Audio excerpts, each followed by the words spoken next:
ఇటు ACB formula ఈ race కేసులో దర్యాప్తు వేగంగా సాగుతోంది. 5.5 గంటలుగా కేటీఆర్ ను ఏసీబీ అధికారులు ప్రశ్నిస్తున్నారు. పలు డాక్యుమెంట్స్, స్టేట్మెంట్స్ ఆధారంగా ఇంట్రాగేషన్ సాగుతోంది. స్పాన్సర్ కంపెనీ ఎందుకు తప్పుకుంది? వారి నుంచి మీకు ఎలాంటి సమాచారం అందింది? పురపాలక శాఖను ఎందుకు రెండో ఒప్పందంలోకి లాగారు? ఒక మంత్రిగా ప్రభుత్వ ధనాన్ని కాపాడాల్సింది పోయి విదేశీ కంపెనీతో ఒప్పందం ఎలా చేసుకున్నారు? నిబంధనల ఉల్లంఘన కనిపిస్తున్నా ఎందుకు నివారించలేకపోయారు అన్న విషయాలపై అరవింద్ కుమార్ వాంగ్మూలం ఆధారంగా కేటీఆర్ ను ఏసీబీ అధికారులు ప్రశ్నిస్తున్నారు.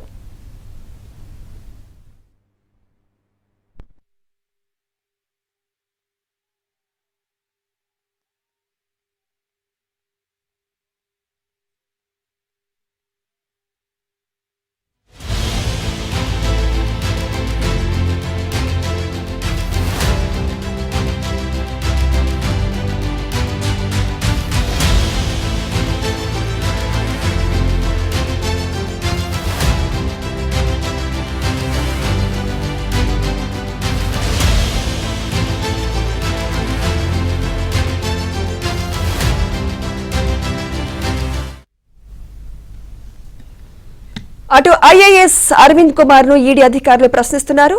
బిఎల్ఎన్ రెడ్డి, దానకిషోర్ స్టేట్మెంట్ల ఆధారంగా అరవింద్ కుమార్ ఇంట్రాగేషన్ సాగుతోంది.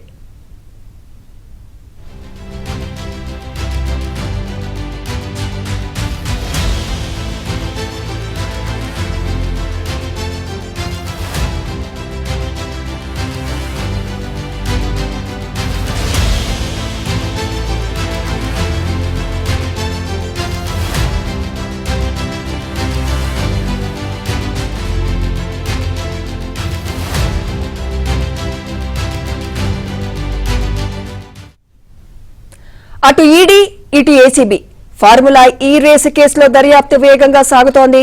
5.5 గంటలుగా కేటీఆర్ ను ఏసీబీ అధికారులు ప్రశ్నిస్తున్నారు. పలు డాక్యుమెంట్స్, స్టేట్మెంట్స్ ఆధారంగా ఇంట్రాగేషన్ సాగుతోంది. స్పాన్సర్ కంపెనీ ఎందుకు తప్పుకుంది? వారి నుంచి మీకు ఎలాంటి సమాచారం అందింది? పురపాలక శాఖను ఎందుకు రెండో ఒప్పందంలోకి లాగారు? ఒక మంత్రిగా ప్రభుత్వ ధనాన్ని కాపాడాల్సింది విదేశీ కంపెనీతో ఒప్పందం ఎలా చేసుకున్నారు? నిబంధనల ఉల్లంఘన కనిపిస్తున్నా ఎందుకు నివారించలేకపోయారు అన్న విషయాలపై అరవింద్ కుమార్ వాంగ్మూలం ఆధారంగా కేటీఆర్ ను ఏసీబీ అధికారులు ప్రశ్నిస్తున్నారు.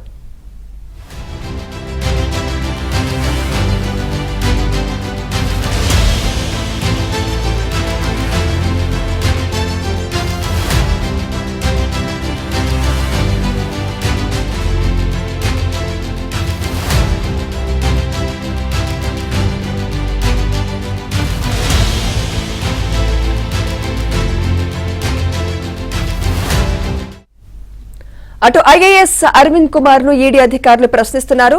బిఎల్ఎన్ రెడ్డి, దానకిషోర్ స్టేట్మెంట్ల ఆధారంగా అరవింద్ కుమార్ ఇంట్రాగేషన్ సాగుతోంది.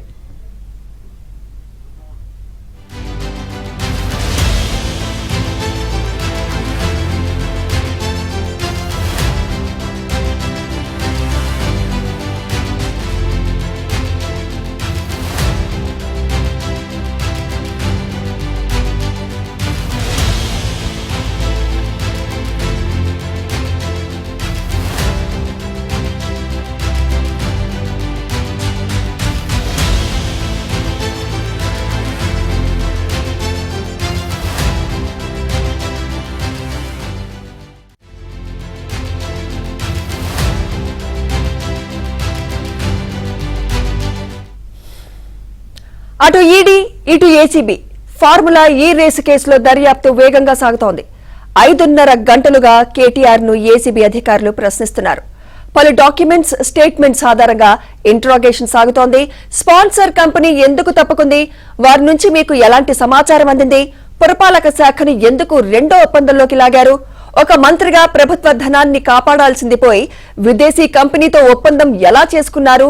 నిబంధనల ఉల్లంఘన కనిపిస్తున్నా ఎందుకు నివారించలేకపోయారు అన్న విషయాలపై అరవింద్ కుమార్ వాంగ్మూలం ఆధారంగా కేటీఆర్ ను ఏసీబీ అధికారులు ప్రశ్నిస్తున్నారు.